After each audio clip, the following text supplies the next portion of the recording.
bombardements dans les faubourgs de Damas qui ont fait des dizaines de morts. Il semblerait, selon un grand nombre de témoignages, qu'il y a eu des frappes chimiques avec du gaz sarin, avec du chlore.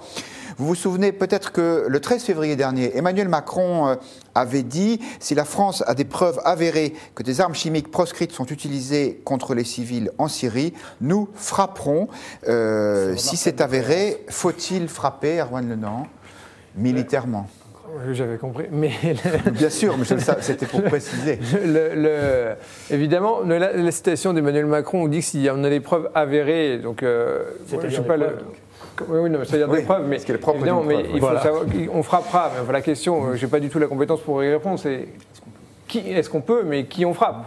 Est-ce qu'on peut attribuer exactement l'origine des frappes à Bachar el-Assad? Voilà. C'est ce que je crois comprendre. Encore, il y a un certain nombre d'éléments de preuve, d'intuition qui font qu'on a peu de doutes. Mais est-ce qu'on peut le prouver pour s'engager dans un conflit militaire? Le président ayant posé un niveau de preuve qui est assez élevé, je ne suis pas aujourd'hui totalement convaincu. Après, maintenant, il y a une question de cohérence et de crédibilité de la parole diplomatique française. Il a dit qu'il allait cogner. Il ne peut pas laisser les gens se faire tuer en Syrie sans réagir, alors qu'il avait dit qu'il réagirait.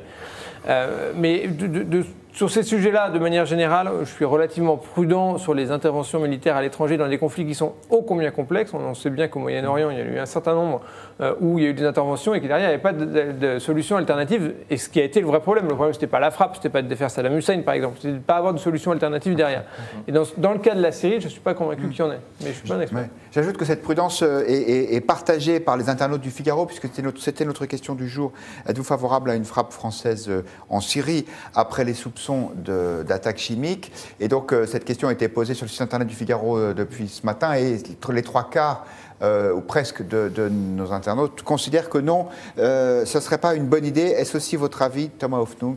Faut-il frapper? Je pense que là, on a la démonstration que le concept de ligne rouge est un très mauvais concept, parce que vous vous liez les mains. Et à partir du moment où vous dites, voilà ce qu'a dit Emmanuel Macron, comme l'avait dit avant lui Barack Obama, il faut se souvenir que c'était Barack Obama qui avait parlé de ligne rouge en premier lieu. Il n'a pas tenu sa parole, il n'a pas tenu parole, et je crains qu'Emmanuel Macron ne soit pas en mesure de le faire. Parce que, que vont faire les militaires? C'est toujours la même question, c'est qu'est-ce qu'on fait le jour d'après? Vous frappez, et ensuite, qu'est-ce que ça a changé concrètement sur le terrain? En fait, finalement, cette éventuelle frappe, elle interviendrait très tardivement, trop tardivement. Maintenant, c'est terrible à dire pour les populations syriennes visées par ces bombardements chimiques. Moi, je pense qu'il n'y a pas beaucoup de doutes, même si on sait que les rebelles ont peut-être aussi un peu d'armes chimiques, de doute que c'est le régime de Damas, le pouvoir de Damas, qui frappe sa propre population avec des armes chimiques. Mais c'est trop tard maintenant. Vous avez les Russes qui sont sur place, vous avez les milices iraniennes. Enfin, le théâtre est complètement ouvert et en même temps fermé à une action militaire française, je crois. Et d'ailleurs, je me demande même si on a véritablement... on aurait les moyens d'effectuer une frappe, mais ensuite, qu'est-ce que vous faites derrière? C'est trop tard, Thomas Guénolé? Moi, il y a plusieurs choses. D'abord, je ne sais plus qui disait que la première victime dans une guerre, c'est la vérité. Donc les affirmations péremptoires, il s'est passé ceci, il s'est passé cela. Je ne veux pas ressortir l'exemple éternel de Colin Powell, mais... Colin Powell faisant état d'armes de destruction massive chez les Irakiens. Ou d'un certain nombre d'interventions dans lesquelles on nous annonce telle ou telle chose, et puis 4 ou 5 ans plus tard, on nous explique que c'était bidon ou que c'était tout à fait autre chose. Donc prudence. Moi, je dis juste, simplement, comme beaucoup d'internautes, je dis juste prudence sur les affirmations péremptoires dans lesquelles, en plus, il faut voir la source qui nous donne les affirmations péremptoires, donc je suis prudent là-dessus. D'abord, il y a ça. Ensuite, tous ces gouvernements, alors Emmanuel Macron, Barack Obama avant lui ou d'autres, nous on trace une ligne rouge, s'il se passe tel truc, on tape pas, mais s'il se passe tel truc, on tape. Mais de quel droit?